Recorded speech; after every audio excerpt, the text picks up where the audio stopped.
Indian premier ലീഗിന്റെ 17ാം season ആവേശകരമായ തുടക്കമാവാനിരിക്കെ എല്ലാവരും ഞെട്ടിച്ചാണ് ചെന്നൈ സൂപ്പർ കിങ്സിന്റെ നായകസ്ഥാനത്ത് നിന്ന് MS ധോണി പടിയിറങ്ങിയിരിക്കുന്നത്.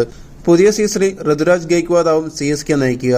ഉദ്ഘാടന മത്സരം നാളെ നടക്കാനിരിക്കെ തികച്ചും അപ്രതീക്ഷിതമായാണ് CSKയുടെ നീക്കം. 2019 CSKയിലെത്തിയ ഋതുരാജ് ഇതിനോടകം തന്നെ തന്റെ മികവ് തെളിയിച്ചിട്ടുണ്ട്. എങ്കിലും ധോണിയുടെ പടിയിറക്കത്തിന്റെ നിരാശയിലാണ് ആരാധകർ. CSKയെ സംബന്ധിച്ച് ധോണി കേവലം ഒരു താരം മാത്രമല്ല, അതിലുപരിയായി ഒരു വികാരമാണ്. അതുകൊണ്ട് തന്നെ ധോണിയുടെ നായകസ്ഥാനത്ത് നിന്നുള്ള പടിയിറക്കം ആരാധകർക്ക് കടുത്ത നിരാശയുണ്ടാക്കുന്നു. നായകനെന്ന നിലയിൽ മറ്റാർക്കും എത്തിപ്പിടിക്കാനാവാത്ത വമ്പൻ റെക്കോർഡുകൾ സൃഷ്ടിച്ചാണ് ധോണി CSKയുടെ നായകസ്ഥാനം ഒഴിയുന്നത്. CSKയെ 5 തവണ കിരീടത്തേക്ക് എത്തിച്ച നായകനാണ് ധോണി. പ്രഥമ സീസൺ മുതൽ CSKയെ നയിക്കാൻ ധോണിക്ക് സാധിച്ചു. 2008 പ്രഥമ സീസണിൽ തന്നെ CSKയെ ഫൈനലിൽ എത്തിക്കാൻ ധോണിക്കായി. 2010 11 തുടർച്ചയായി 2 തവണ ധോണി CSKയെ കിരീടത്തിലേക്ക് എത്തിച്ചു. 2012, 2013, 2015 സീസണുകളിൽ റണ്ണറപ്പുകളായിരുന്നു CSK. 2018 ധോണിക്ക് കീഴിൽ CSK കിരീടം ചൂടി.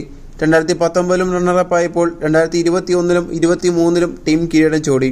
ഋതുരാജിലേക്ക് നായകസ്ഥാനം എത്തുമ്പോൾ CSK നിലവിലെ ചാമ്പ്യന്മാരാണെന്നതാണ് എടുത്തു പറയേണ്ടത്. 2007 T20 ലോകകപ്പോടെ നായകനെന്ന നിലയിൽ വരവറിയിച്ച ധോണി 2023 IPL കിരീടത്തോടെ നായകനെന്ന നിലയിൽ കരിയറിന് വിരാമമിട്ടിരിക്കുകയാണ്. IPL കൂടുതൽ ജയം സ്വന്തമാക്കിയ നായകനാണ് ധോണി. 133 ജയമാണ് അദ്ദേഹത്തിന്റെ പേരിലുള്ളത്.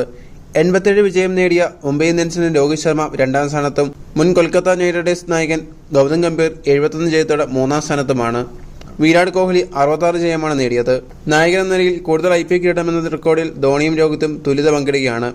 രണ്ടുപേർക്കും 5 വീതം കിരീടമാണുള്ളത്. ഈ സീസണിൽ കൂടി ധോണി CSKയെ നയിച്ച് പടിയിറക്കുമെന്നാണ് എല്ലാവരും പ്രതീക്ഷിച്ചിരുന്നത്. ധോണിക്ക് കീഴിൽ ഇത്തവണയും CSKയ്ക്ക് കപ്പടിക്കാൻ സാധിക്കുമെന്നായിരുന്നു എല്ലാവരും കരുതിയിരുന്നത്. എന്നാൽ മത്സരം നാളെ ആരംഭിക്കാനിരിക്കെ തികച്ചും അപ്രതീക്ഷിതമായാണ് ധോണിയുടെ പടിയിറക്കം. ഈ സീസണോടെ ധോണി വിരമിക്കുമെന്ന കാര്യത്തിലും ഏറെക്കുറെ തീരുമാനമായിട്ടുണ്ട്. എന്തായാലും IPLലെ എക്കാലത്തെ മികച്ച നായകന്മാരിലൊരാളായി ധോണി ഉണ്ടാവുമെന്ന് ഉറപ്പാണ്. അത്രത്തോളം മികച്ച നേട്ടങ്ങളോടെയാണ് ധോണി തന്റെ നായകസ്ഥാനം ഉപേക്ഷിച്ചിരിക്കുന്നത്.